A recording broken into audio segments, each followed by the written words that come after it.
Assalamualaikum warahmatullahi wabarakatuh. Ketemu lagi sobat-sobatku dan sedulur-sedulurku Jakarta Flasher. Alhamdulillah lur ya, kita unboxing lagi. Ini kiriman dari Mas Rizky EKL dari Balikpapan ini ya lur. Balikpapan ini Kalimantan ya lur, Pulau Kalimantan. Kita langsung saja unboxing ya lur. Kita unboxing terlebih dahulu. Mas Rizky ini ngirim HP apa ya? Semoga HP-nya yang belum pernah saya kerjakan. Kita unboxing terlebih dahulu. Ini kita buka-buka terlebih dahulu bubble wrap-nya. Semoga ini handphone yang jarang saya kerjakan segitu ya, jadi enak ya buat konten ya. Dan ini sudah bubble wrap-nya udah terbuka. Sekarang kita buka lagi ya lor. Ini di dalamnya handphone apa ini?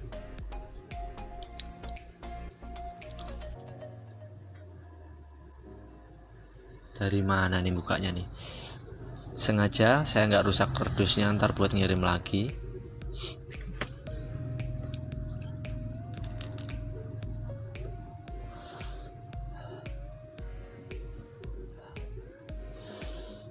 Mantep ini ya.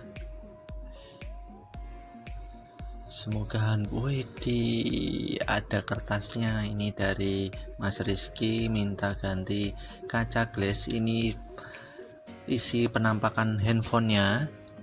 Kita unboxing lagi, kita sobek-sobek lagi.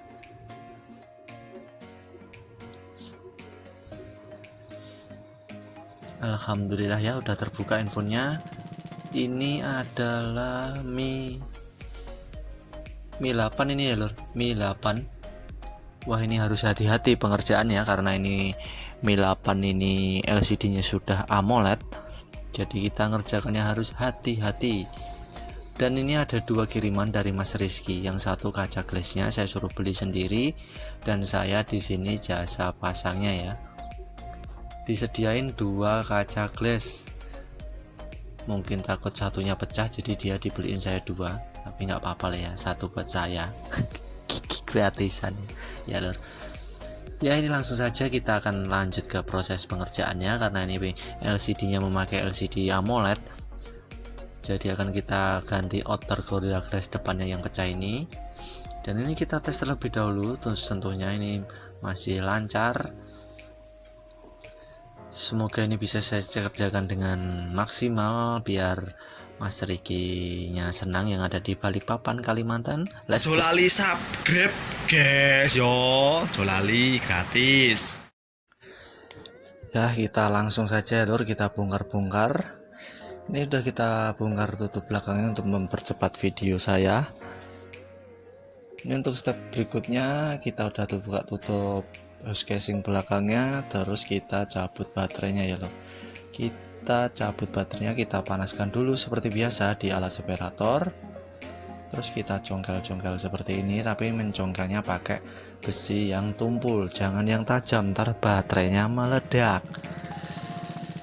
Setelah terangkat sedikit baterainya, baru kita tarik ya menggunakan tangan. Kalau masih kurang kuat, kita bantu lagi menggunakan alat congkel kita. Ini baterai udah teratasi, terangkat, terus kita panaskan lagi untuk mengambil LCD nya dari framenya. Sambil menunggu kita panaskan, kita luruskan dulu baterainya guys.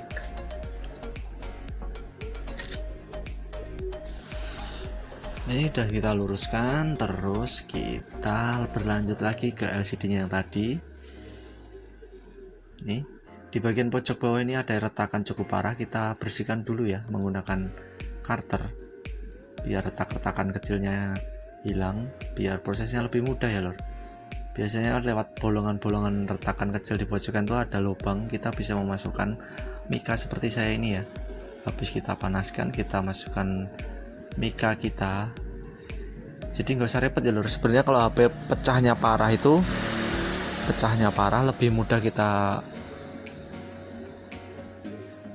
masukkan mika seperti ini ya, karena di bagian atas ini udah pecah parah. Terus saya bisa memasukkan mika dengan leluasa, karena tinggal saya congkel-congkel sedikit mikanya, kaca glassnya yang udah pecah. Terus kita cari lubang sedikit di bagian celah-celah LCD dan kaca yang pecah. Terus saya masukkan mika seperti ini ya.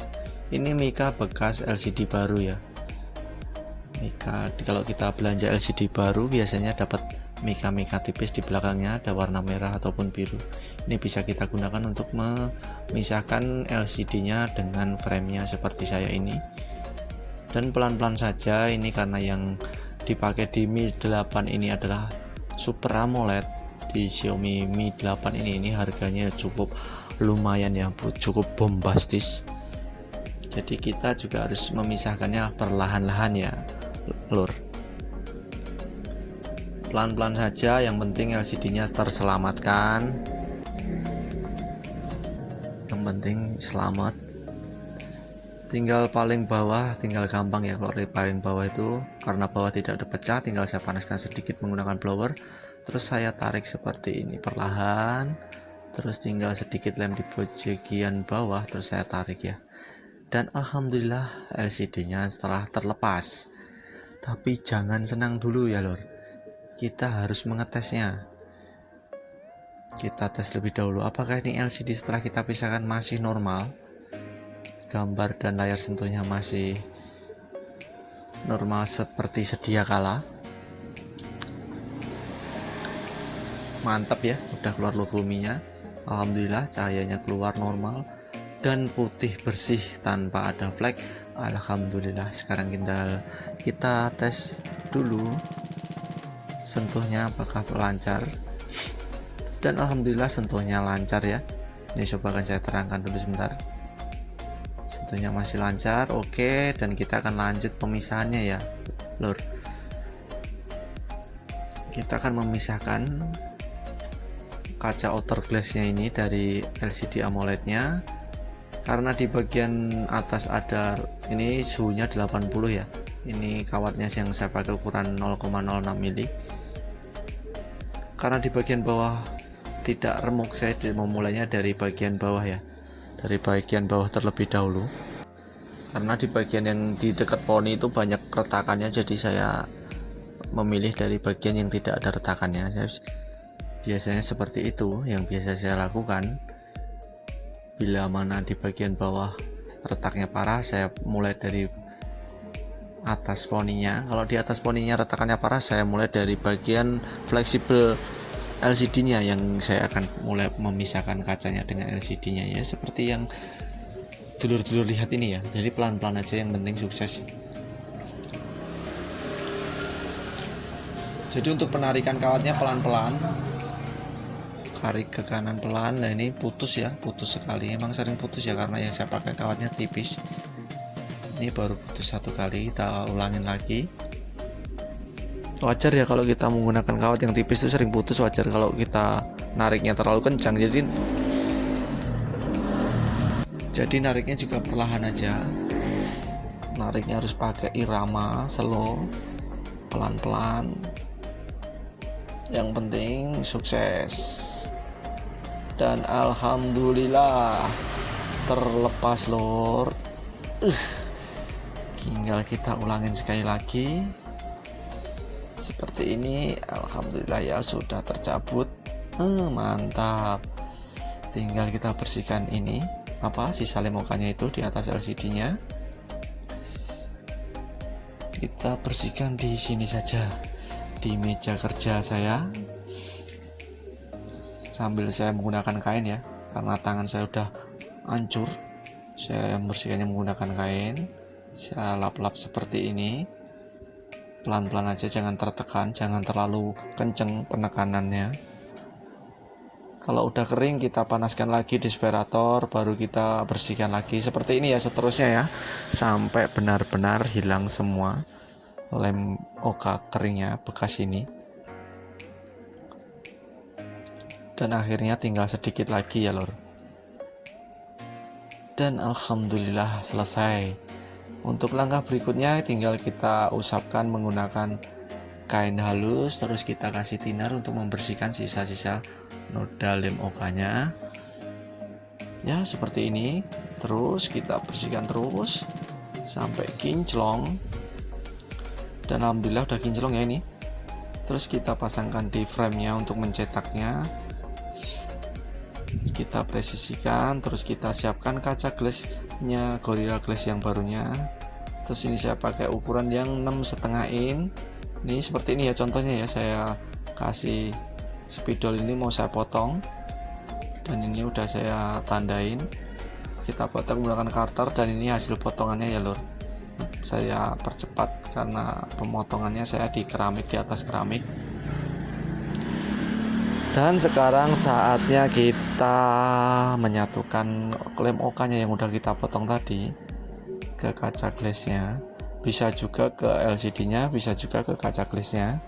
Terserah enaknya ya, kalau untuk pemasangan lem OK-nya bisa di LCD-nya dulu, bisa di kaca glassnya terlebih dahulu. Itu terserah teman-teman, karena semuanya bisa, mau di LCD-nya dulu atau di kacanya dulu, intinya sama aja.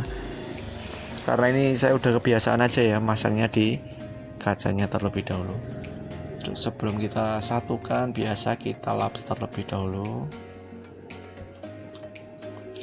Kita lap sampai bersih, baru kita satukan ya loh. Kita satukan pelan-pelan dari bagian bawah terlebih dahulu. Terus kita angkat LCD-nya, tapi jangan langsung langsung disatukan yang di bagian atas ya. Kita kasih sedikit rongga di bagian atas. Tujuannya biar ada udara ya lur. Tujuannya biar ada udara, biar penyatuannya tidak terjadi gelembung ya. Biar tidak terjadi gelembung. Kalau teman-teman udah punya bubble remover ya nggak masalah, terjadi gelembung bisa kita pakai bubble remover. Tapi kalau belum punya, harus hati-hati seperti ini biar tidak terjadi gelembung. Pelan-pelan saja pengurutannya. Terus kalau udah dapat setengah lebih, baru kita lepas bagian atas, bisa ya. Pelan-pelan seperti ini aja ya, seperti yang saya lakukan ini, pelan-pelan. Saya jamin kalau prosesnya benar pasti tidak terjadi gelembung.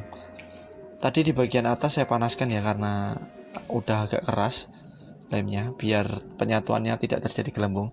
LCD-nya saya panaskan sebentar di alat separatornya. Ini sambil saya kasih lem. Untuk di bagian paling pojok, untuk penyatuannya usahakan kalau belum yakin gelembungnya hilang, panaskan dulu di alat separator, baru kita mulai memijat lagi ya, mengurut lagi. Insya Allah tidak terjadi gelembung. Jadi kalau saya sih bebas-bebas saja karena saya punya bubble remover ya. Jadi kalau teman-teman yang nggak punya bubble remover harus pelan-pelan biar tidak terjadi gelembung. Dan alhamdulillah ini setelah saya pasang sukses ya lur.